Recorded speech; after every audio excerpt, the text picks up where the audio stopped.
Oremos ao Senhor para nós começarmos. Senhor Deus, nós pedimos graça, sabedoria, condução do Teu Espírito Santo nesta manhã, ao debruçarmos mais uma vez sobre a Tua Palavra, porque reconhecemos a nossa incapacidade de entendermos os mistérios da Tua Palavra sem o Espírito Santo que nos revela, que nos ensina, o nosso Mestre. Portanto, flua no nosso meio, Espírito Santo, fala através do Teu servo e dê ouvidos de ouvir a Tua igreja, para que haja edificação para a Tua glória. Assim pedimos, em nome de Jesus. Amém, Pai. Amém. Irmãos, nós vamos dar um tempo aqui na nossa exposição do livro, que nós estamos aprendendo sobre família à luz da Bíblia, do Dr. Augustus. Como nós estamos no final do ano, então nós não vamos iniciar um novo capítulo, nós vamos falar sobre outro tema hoje. Então vai ser meio aula, meio pregação, vai ser uma mistura, e nós vamos tratar de um tema, na verdade, ele está mais ou menos dentro do que a gente começou a falar na pregação do último capítulo de Neemias, semana passada. Você vai perceber que há uma continuidade aqui, tá bom? Então, nós vamos tratar do tema sobre inimizades e sobre o saudosismo. Nós vamos olhar para Filipenses, começar em Filipenses capítulo 3. Abra sua Bíblia em Filipenses capítulo 3. O que eu quero que você guarde no seu coração quanto a tema, se a gente puder pôr um tema nessa aula, seria: precisamos avançar para o alvo. E isso aqui, queridos, é um apelo. Precisamos avançar para o alvo, ok? Bem, como pano de fundo, antes de nós lermos os textos, a gente vai ler um trecho de Filipenses, vamos fazer a explicação daquele texto, depois vamos avançar mais um pouquinho, falar sobre outro assunto no mesmo livro, a mesma carta aos Filipenses, não é? Então a gente vai assim aos pouquinhos avançando nesses temas que eu propus. O que eu queria que você tivesse também como pano de fundo é que Paulo, quando escreve essa carta aos irmãos, à igreja de Filipos, o tema principal dessa carta é alegria e contentamento no Senhor. Alegria e contentamento no Senhor, que são frutos de um relacionamento com Cristo, nada mais do que isso. Isso é uma vida avivada. Você quer saber como é que um crente é um crente avivado? É quando está cheio do Espírito Santo e obedecendo a palavra de Deus, e assim ele é contente, ele tem alegria no Senhor, ele é uma pessoa que sabe louvar, sabe ser grato, sabe ser humilde, e tudo isso é transformado quando nós nos relacionamos com o Redentor. Somente isso, nada mais do que isso. Isso é avivamento. Então, alegria e contentamento, que são os assuntos principais da carta aos Filipenses, são frutos de um relacionamento com Cristo. Paulo ensina isso.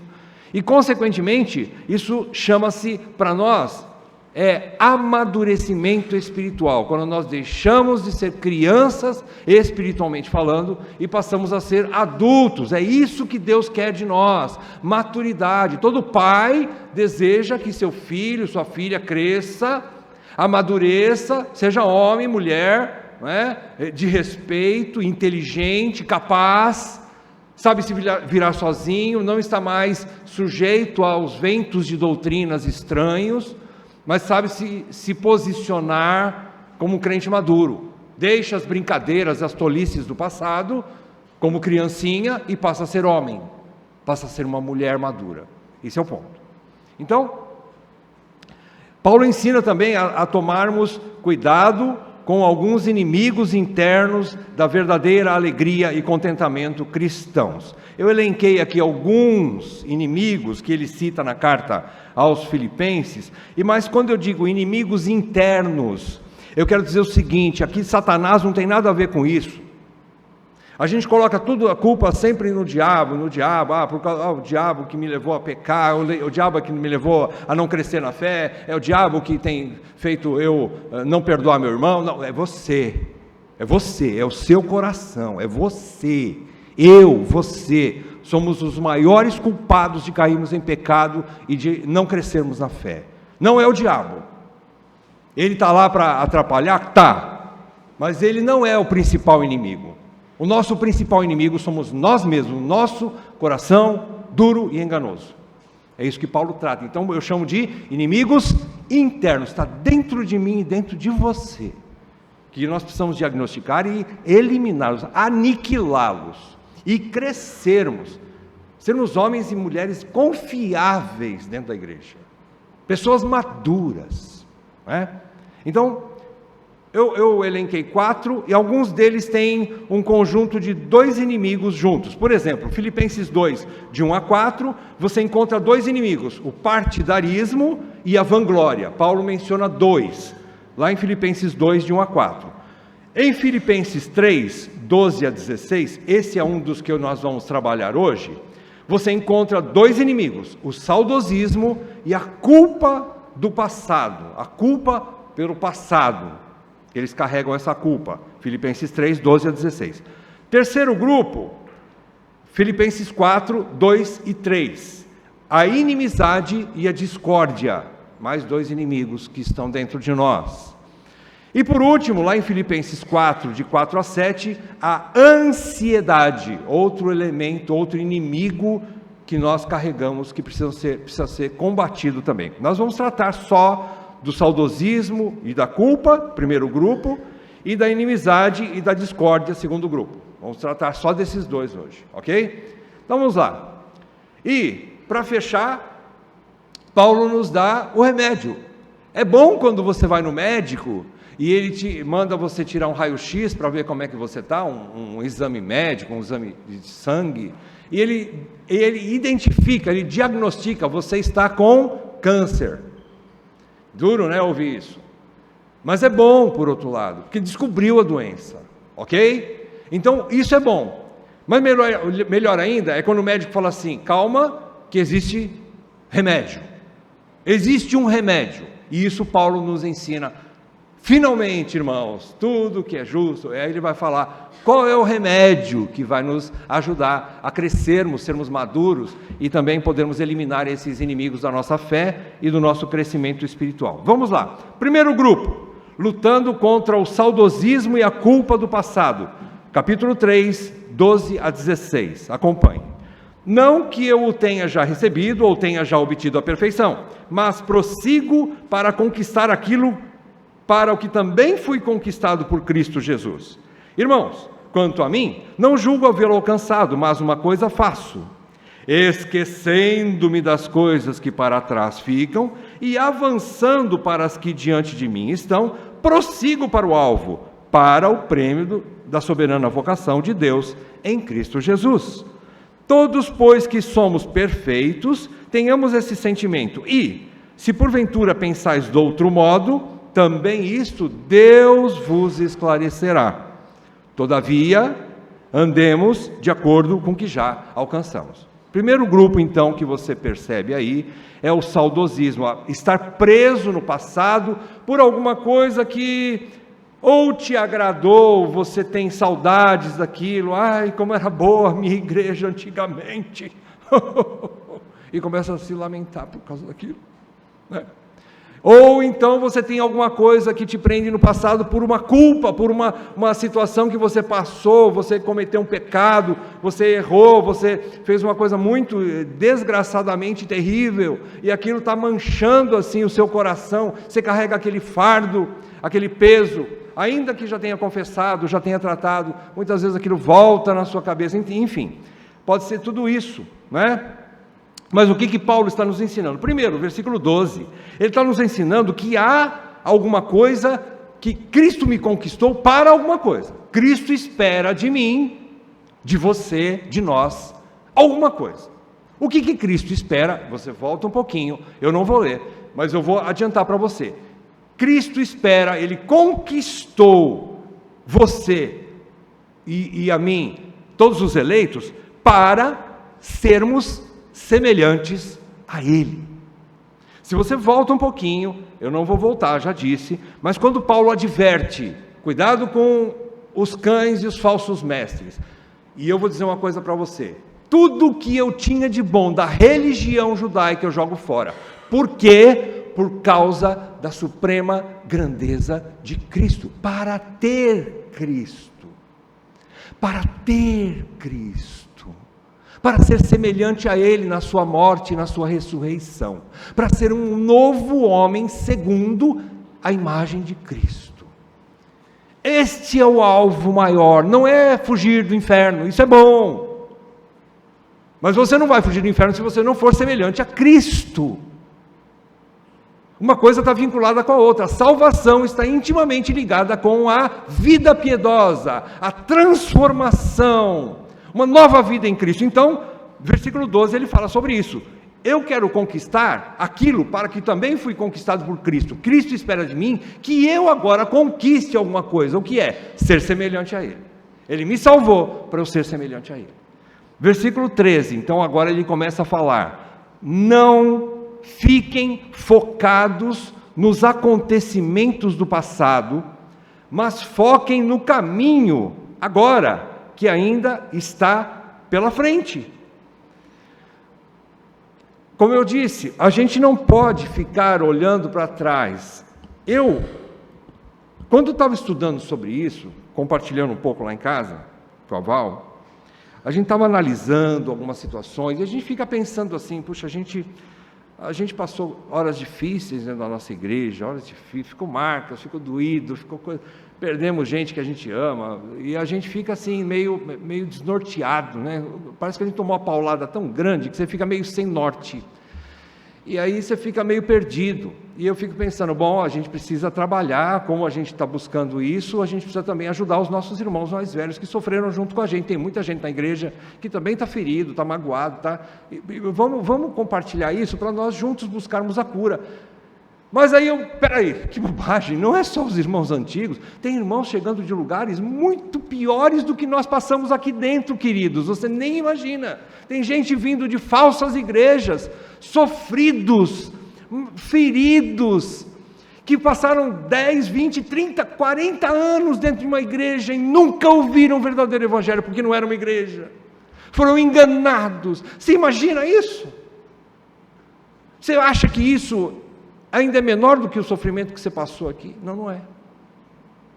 Então todos precisamos de cura, precisamos deixar as coisas do passado, é hora de botar uma pedra em cima, passou, dar o perdão a quem precisa ser dado. Nós tivemos um confronto esses dias atrás, eu tive que ver pessoas, e aquilo, eu pensei, não vai me fazer bem, mas custe o que custar, eu vou, é um teste para o meu crescimento espiritual. Vai ser um teste, uma prova. Eu preciso entender que apesar de tudo o que fizeram, são meus irmãos, são meus parentes. E eu preciso aprender, ainda que eu não tenha um convívio, mas eu preciso botar uma pedra em cima da minha raiz de amargura, do meu ressentimento, da minha falta de perdão, enfim, eu preciso botar uma pedra em cima, senão eu nunca vou crescer. Eu vou ficar patinando no mesmo lugar, patinando e não saio do lugar. Eu preciso avançar, como Paulo diz aqui. Então, não fique somente olhando para esses negócios passados, ou quando alguém cometeu um pecado grave, e o inimigo vai acusar você, vai continuar acusando, apesar de você ter confessado, ter pedido perdão, apesar de você ter tratado com a pessoa que você ofendeu, o inimigo vai voltar para acusar você, e vai querer lembrar você daquilo que você fez de errado, daquilo que você pecou, coisas graves, sim, mas foram tratadas. Então você precisa tomar posse e dizer para a sua consciência: Cristo já me lavou desse meu pecado. Eu preciso avançar agora, eu não posso mais ficar preso nisso, apesar dos acusadores, às vezes até dentro da igreja. Eu preciso avançar, eu não posso ficar parado. Então é isso que Paulo fala, a exemplo de Neemias. Lembra que a gente estudou muito isso na carta de Neemias? Ele avançou para o alvo, apesar dos acusadores, apesar dos inimigos, apesar das provações, das ameaças de invasão, ele avançou. Eu não vou gastar tempo com vocês mais. Eu esqueço de vocês. Sambalate estava lá, Tobias, todo mundo acusando e falando, eu vou invadir, vocês não vão avançar. Neemias falou, eu vou avançar sim. Eu não vou dar ouvidos para vocês. A gente precisa tomar posse disso, queridos. Deixar o passado da ICCG para fora. Quase rasguei minha Bíblia. Deixar o passado da ICCG para trás, deixar o passado da sua igreja para trás, deixar o passado da sua família para trás, deixar o passado dos seus pecados para trás. Tudo já foi tratado, se foi tratado, avance. Nós não podemos ficar mais amarrados, porque você também vai atrapalhar o crescimento da igreja. Se você continuar com essas picuinhas, agora é picuinha, entende? Sabe por que é picuinha? Porque o sangue de Jesus é suficiente para purificar de tudo isso, então tem remédio, só se você não tomar, aí é picuinha. Sabe aquela criança, você tem o remédio ali, ele vai ficar bom se ele tomar o remédio, mas eu não quero, é amargo, eu não quero tomar isso. Tome, seja homem, seja mulher, seja maduro, tome o remédio e seja curado. Precisamos avançar, queridos, com você ou sem você, a igreja vai avançar, comigo ou semigo, a igreja vai avançar. Não espere e avance.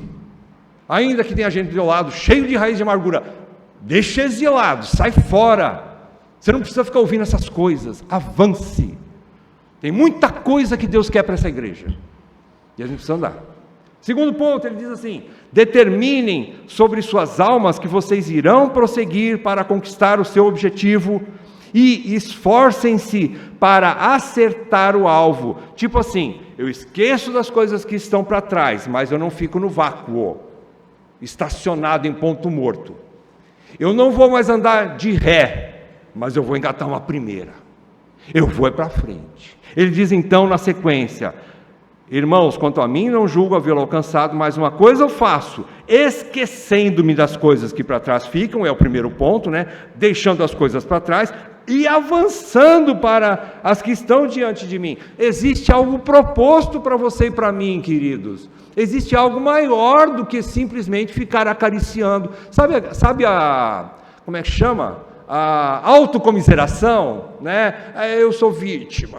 Eu quero que todo mundo veja meu beicinho e todo mundo fique com dó de mim. E você fica acariciando o seu pecadinho, sua raiz de amargura. Eu estou dodói, né? E você quer chamar atenção para você. Sabe o que significa isso? Orgulho.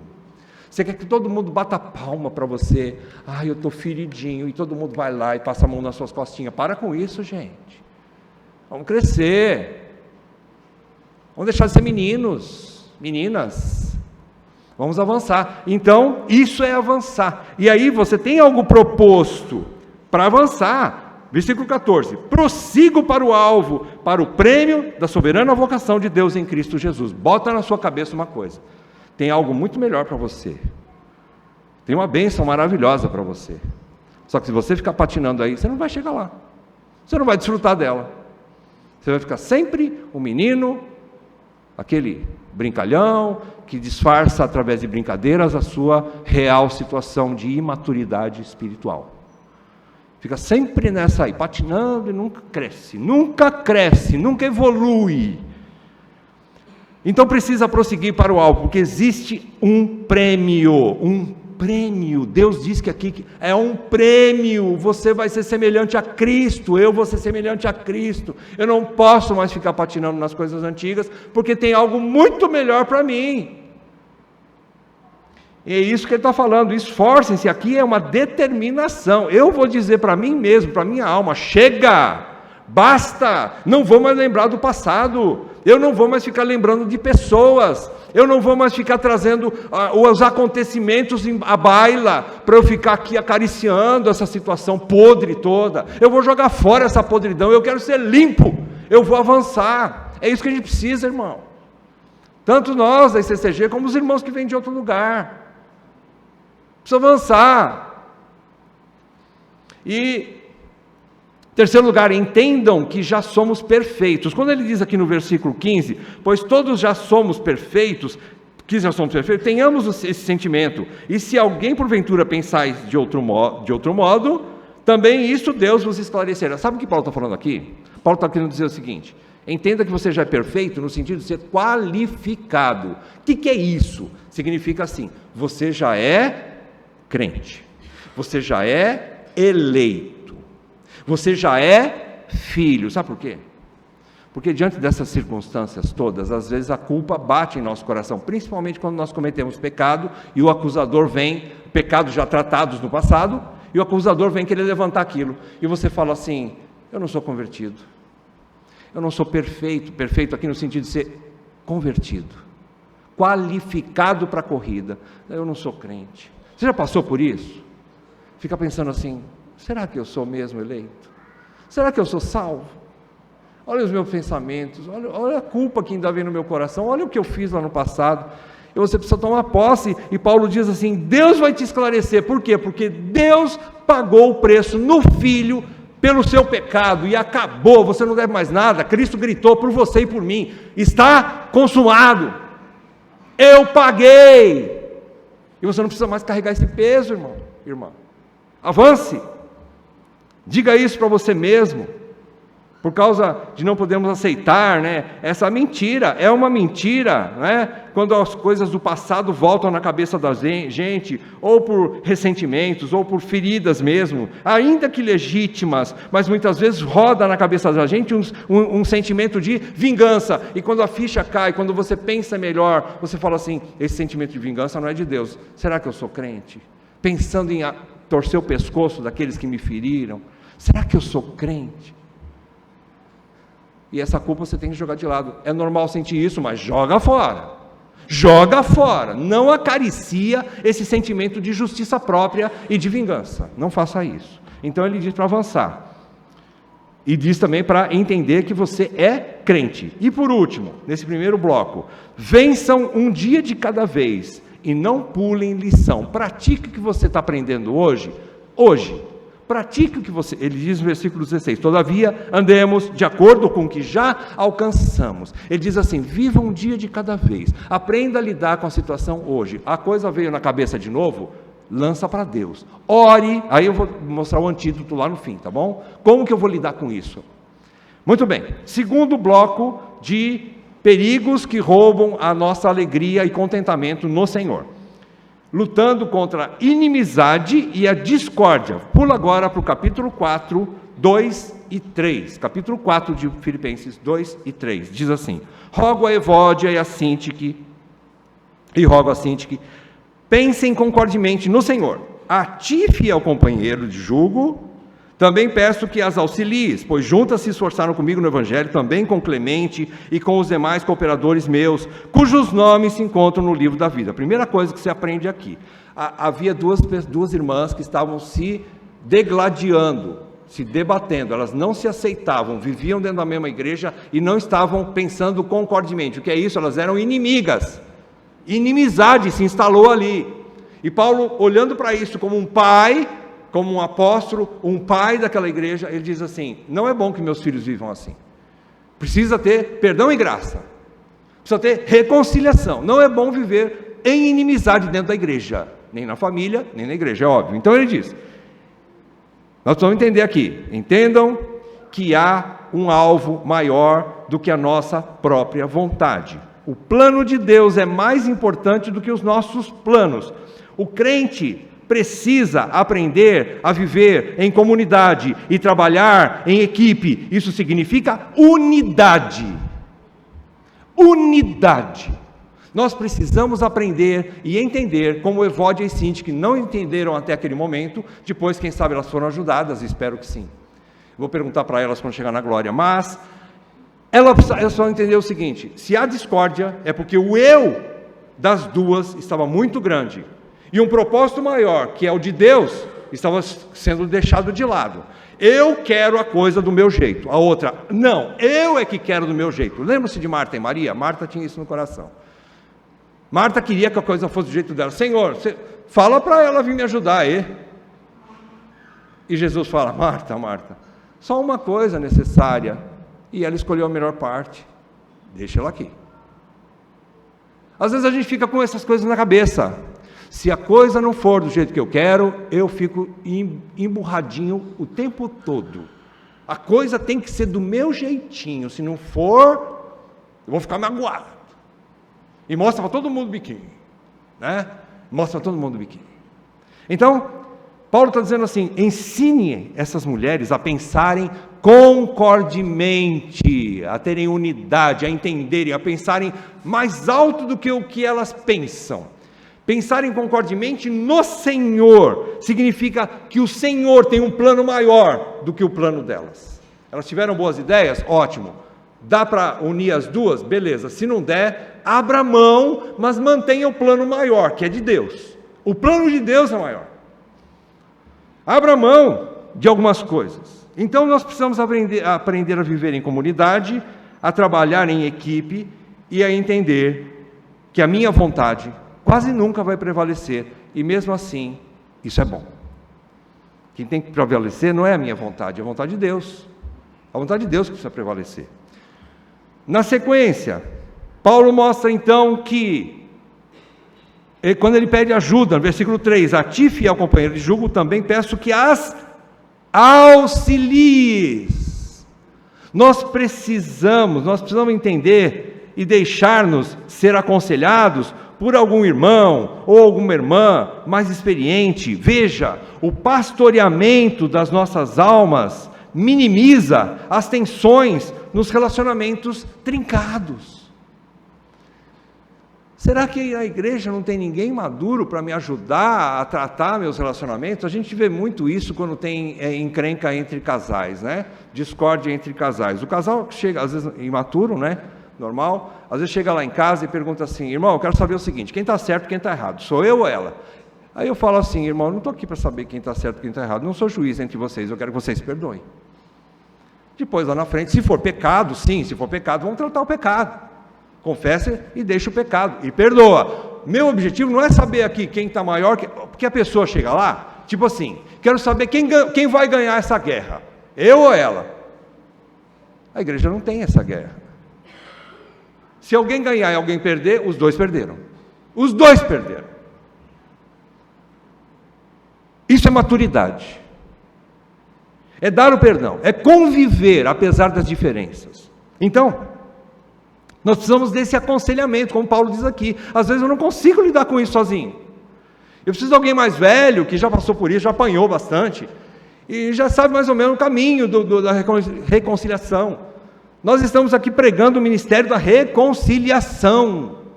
Esse é o ministério que Paulo diz lá em Romanos, que nós temos. Ministério da reconciliação. Repita comigo. Você que nem... Repita comigo. Ministério da reconciliação. Vamos virar meio penteca aqui hoje. Só um pouquinho. Queridos, isso precisa entrar para a cabeça da gente. A igreja não é um tribunal onde nós julgamos as pessoas e condenamos. A igreja está aqui para curar. Se há pecado, é outro caso. Mas no caso ainda não há pecado, tem que haver a reconciliação. Custe o que custar. E vai custar a sua morte. A sua morte do teu coração duro. Vai custar isso, vai custar caro para você. Mas é a melhor coisa que você vai fazer. Você vai desfrutar de uma paz que você nem imagina. Depois Paulo diz: olhem para o pseudo-adversário. Por que chama pseudo-adversário? Porque nem Evódia e nem Sintique eram de fato adversários. Sabe quem é o nosso adversário? É o diabo, é o mundo caído, são os ímpios que são anticristo, os anjos caídos, esses são os nossos adversários. Meu irmão em Cristo não pode ser meu adversário, por isso eu chamo de pseudo-adversário, falso adversário. Eu botei na minha cabeça que aquele irmão, aquela irmã, são meus adversários. Eu botei na minha cabeça, mas é um pseudo, é uma mentira, que eu coloquei para dentro do meu coração. Então, olhem para o pseudo-adversário como alguém que passará a eternidade do seu lado, sendo vocês dois filhos do mesmo Pai. Vocês viram o final do versículo 3 do capítulo 4?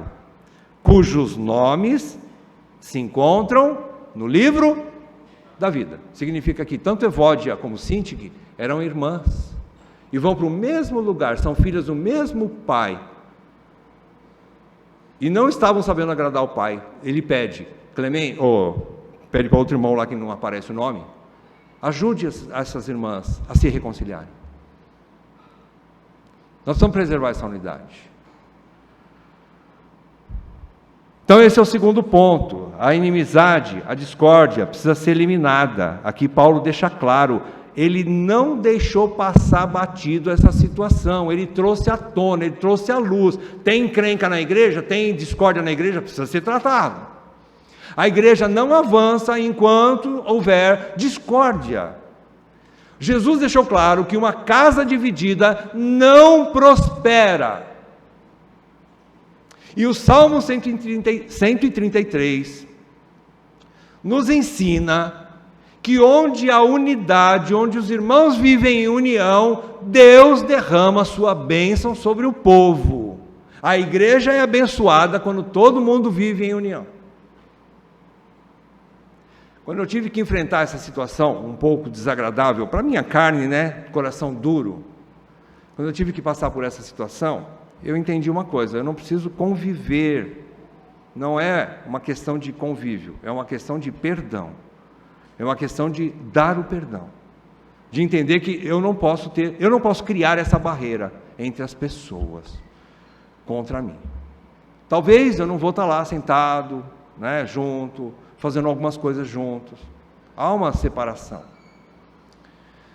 Mas eu preciso entender o seguinte, apesar disso eu tenho que quebrar a inimizade, o muro que separa eu do meu irmão, da minha irmã. Eu preciso destruir este muro através do perdão e graça. A gente canta muito, derrama perdão e graça, derrama perdão e graça, derrama perdão e graça, e Deus vai falar assim, já derramei um monte, agora pega e age.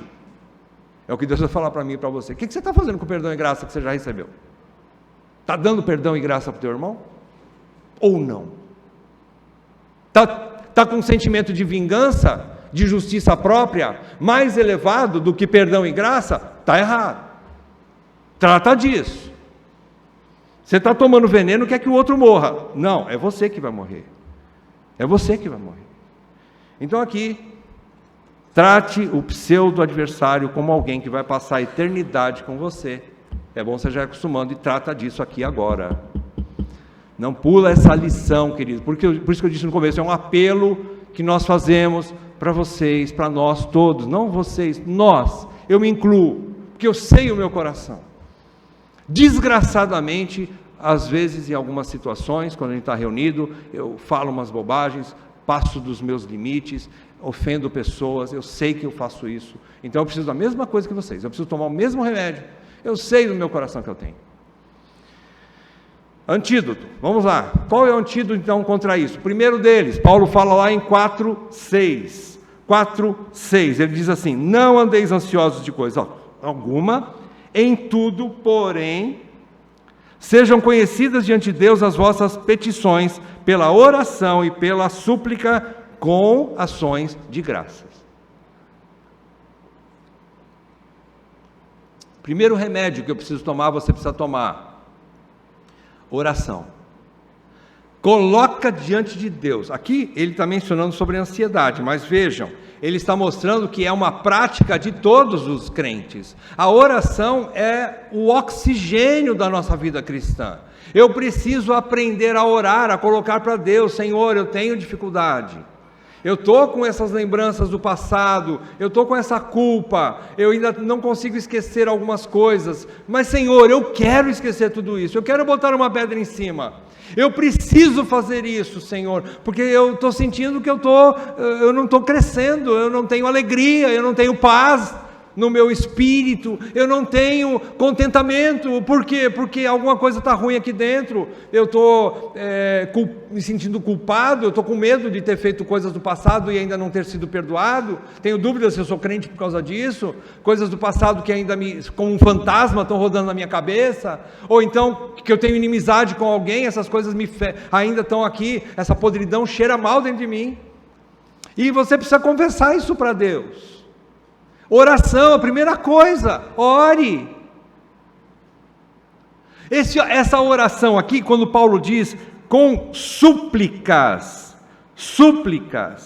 significa uma oração que você arranca lá de dentro do coração, onde você não quer tirar, e você entra lá e você fala assim: vem aqui agora. Sabe aquele câncer que está, você não sabe, nem eu, nós não tivemos câncer ainda, misericórdia, mas a gente sabe que tem coisas que ficam lá no fundo, arraigados e não quer sair, e você confessa quase sem palavras: Senhor, eu quero dar o perdão. Você arranca lá de dentro. Irmãos, é com muito esforço que nós ganhamos o reino dos céus, e esse é um deles.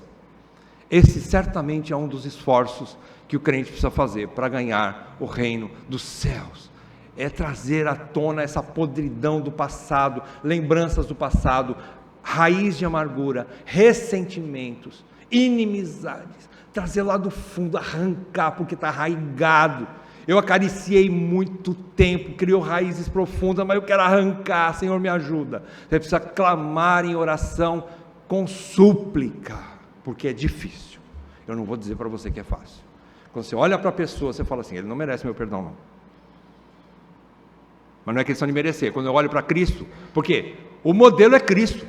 Eu fui perdoado sendo inimigo dele. Ele derramou perdão e graça sobre a minha vida. Cristo derramou perdão e graça sobre a minha vida, sendo eu ainda inimigo. E ele me chama: faça o mesmo para o seu irmão. Assim como Cristo vos amou e vos perdoou, perdoai vós. É esse o modelo.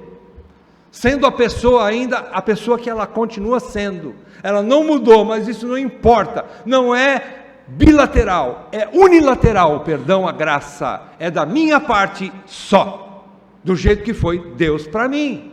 Eu não fiz nada para merecer o perdão e Ele me deu. Então, primeiro ponto é fazer arrancar de suas almas essa confissão e pedir para Deus que você quer mudar e que você precisa desesperadamente da ajuda de Deus para isso, mas também precisa ter um coração grato. Exercite, é um exercício, tudo isso aqui é um exercício, tá bom? É uma academia cristã aqui, ó. É uma academia, exercício, persistência. Quando você vai na academia treinar, é assim, não é? Persistência. Você quer parar de vez em quando? Não, eu vou. Tem um alvo, tem um prêmio a ser alcançado, eu quero esse prêmio. Vai fazer bem para a minha saúde espiritual, então eu vou. E é um exercício, e também exercitar ser grato. Ele diz, com ações de graças. Você já imaginou? Paulo ia ficar encantado, maravilhado, grato, muito feliz, se ele ouvisse da boca de Evódia assim: Senhor, obrigado pela minha irmã Sintique, obrigado por esse irmão que vive comigo, obrigado por essa irmã que o Senhor me deu para viver comigo. Sou grato a Deus por cada irmão da minha igreja. Ações de graças. Em tudo dai graças. Segundo, 4:8. Finalmente, irmãos, tudo que é verdadeiro, tudo que é respeitável, tudo que é justo, tudo que é puro, tudo que é amável, tudo que é de boa fama, se alguma virtude há e se algum louvor existe, seja isso que ocupe o vosso pensamento. Como eu disse no início, não fiquem voltando para as coisas do passado, esqueçam, mas encham-se de outras coisas. Primeiramente, aqui, com certeza, estudo da palavra de Deus. Em paralelo com isso, leia bons livros. Quando você tem, vamos dizer que você tem um problema de culpa por pecados cometidos lá no passado, que você ainda se sente ferido e carrega essa culpa. Busque textos bíblicos que falam sobre o perdão. Eu fiz isso na minha Bíblia. Quer ver? Não vai dar para ver. Eu coloquei aqui na capa da minha Bíblia vários textos que falam sobre pecados do passado. Tipo assim, onde abundou o pecado, superabundou a graça. Outro texto, o amor cobre multidão de pecados. Outro texto, a misericórdia triunfa sobre o juízo. Eu anotei isso aqui para mim. E você precisa ter a palavra, mas não, você tem que ter um foco, uma palavra que foca naquele problema seu. Foca no problema que você está trabalhando. Por isso, às vezes, a ajuda de um presbítero, de um irmão mais velho, e de uma irmã. Quase que eu falei uma irmã pastora. Não tem problema você falar. mas, veja, não é oficial, claro, mas é uma irmã mais velha. Uma irmã mais velha ajuda muito a gente, queridos, queridas. Uma irmã mais velha, experiente, ajuda a gente a dar perdão, a saber como lidar com algumas situações. Obedeça a ela, ouça o que ela tem para te falar. Ouça a experiência de alguém que já está sofrido e calejado com as marcas de Cristo no corpo. Então, enche a mente com tudo isso, leia bons livros, ouça música que fala sobre coisas boas, do evangelho verdadeiro, coisas que você tem que deixar entrar para dentro de você. Coloca na sua cabeça aquilo que é bom, e não fique mais pensando nas coisas ruins do passado, ou algum ressentimento contra alguém. Não alimente aquilo. Terceiro, versículo 9: o que também aprendestes e recebestes e ouvistes e vistes em mim, isso praticai, e o Deus da paz será convosco. Você vai ter paz, não só a paz de Deus, mas agora você vai ter do seu lado o Deus da paz. É muito mais do que a paz de Deus. E ele diz assim, o que Paulo está ensinando? Aprendam e sigam as pessoas, as pessoas mais velhas. Andar com os sábios nos fará mais sábios do que somos hoje, como diz em Provérbios 13:20. Então, a companhia e o exemplo de homens e mulheres que são maduros na fé e que enfrentaram situações semelhantes às nossas, nos levam a amadurecermos também e a termos vitórias nessas áreas. Paulo está falando assim: o que vocês aprenderam comigo e viram na minha vida, pratiquem isso. É duro se colocar. Ele foi ousado se colocar como modelo, mas assim funciona a igreja. Sempre os mais velhos que crescem, vejam, não é mais velho de tempo de caminhada, porque tem gente que caminhou um montão e não cresceu quase nada, mas aqueles que cresceram de fato, você sabe quem são, olhe para eles, caminhe com eles, aprenda com eles, ouçam esses homens e mulheres que cresceram na fé. Irmãs e irmãos mais maduros na fé nos ajudam a praticar o ministério da reconciliação, não a rigidez da justiça e da vingança, quando às vezes muitos mais moços querem fazer isso. Vocês lembram no caso de Roboão, o rei Roboão? Ele foi pedir conselho. O povo está querendo que eu alivie um pouco o fardo dos impostos. O que eu faço? Os anciãos mais velhos falaram: ouça o povo e você terá o povo do teu lado. Conceda esse benefício para o povo, seja manso, conceda esse benefício para o povo. Roboão ouviu. Aí ele foi falar com os jovenzinhos: cara, pega pesado, seja vingador, amassa esse povo. Fala assim: se o dedinho, se o braço do teu pai era pesado, o teu dedinho é 2 vezes mais pesado. Pesa sobre. O que ele ficou? Com o exemplo dos mais novos, mais inexperientes. O que aconteceu? Dividiu o reino. Então, ouça os mais velhos que cresceram na fé. 1 Timóteo 4:8 diz assim: pois o exercício físico para pouco é proveitoso, mas a piedade para tudo é proveitosa. Por quê? Tem a promessa da vida que agora é e da que há de ser. O que eu quero dizer com isso? Que tudo isso aqui que eu passei para nós, essa receita aqui, oração, estudo da palavra e leitura de bons livros, aconselhamento com os mais velhos, tudo isso aqui é um exercício, você vai ter que fazer isso todo dia, né? Dentro do possível, é claro, mas você vai ter, algumas coisas dá para fazer, e você vai ter que exercitar, para deixarmos de ser crianças espirituais e amadurecermos como crentes. Nós precisamos exercitar essas disciplinas e combater esses ladrões da nossa alegria e do contentamento que podemos ter em Cristo. É um exercício, queridos. É um exercício, isso requer determinação, constância, perseverança e paciência, pois o cristão não é formado da noite para o dia. Ninguém cresce num piscar de olhos. É uma caminhada, é um processo. Nós crescemos através do tempo, ok? Aqui eu encerro. Como disse para vocês, é um apelo. A ICCG tem muito para crescer, mas só que não adianta ter boa teologia e ter boa doutrina se não tiver relacionamentos saudáveis dentro de uma igreja. Nós estamos fadados ao fracasso se nós não cuidarmos do nosso coração e dos nossos relacionamentos. Eu preciso cuidar dos meus relacionamentos. Eu preciso ser um membro que dê fruto dentro do corpo de Cristo, não sendo empecilho, mas auxílio para os meus irmãos. E cada um de nós também está aqui para isso. Você foi chamado para isso, para ser útil, para ser apoio, para ser incentivador, e não para dar rodo no seu irmão. Nós não fomos chamados para isso.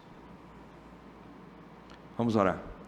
Ó Deus, obrigado, Pai, pela Tua palavra que fere o nosso coração. Como é doído ouvir essas coisas, Senhor, e como é difícil praticá-las. Mas, por Tua graça e misericórdia, temos o Teu Espírito Santo de poder, de amor e de moderação, que matam a nossa covardia e nos dão coragem para praticarmos essas verdades. Ajuda a mim e a todos os meus irmãos dessa igreja a praticarmos essas verdades, a deixarmos para trás o que fica para trás, que não interessa mais para nós, botarmos uma pedra em cima, também deixarmos todos os nossos ressentimentos, e darmos o perdão, vivermos a graça do Senhor, cuidarmos dos nossos relacionamentos, tomarmos posse do perdão que já temos em Cristo, e deixarmos os fardos da condenação e da culpa, que nós possamos abandonar tudo isso, para avançar para o alvo, porque o Senhor quer coisas grandes para nós. Eu sei que o Senhor quer que nós sejamos a imagem e semelhança de Cristo, e isso nós queremos. E precisamos nos livrar de nós mesmos, e de tudo isso que tanto está inculcado lá dentro do nosso coração. Tira isso para fora, Espírito Santo. Sonda os nossos corações, e nos purifica de toda essa imundícia. Lava a Tua igreja com Teu sangue, Senhor Jesus. Purifica-nos, e seremos mais alvos que a neve. Assim eu te peço, com esperança e com gratidão, em nome de Jesus. Amém. Amém.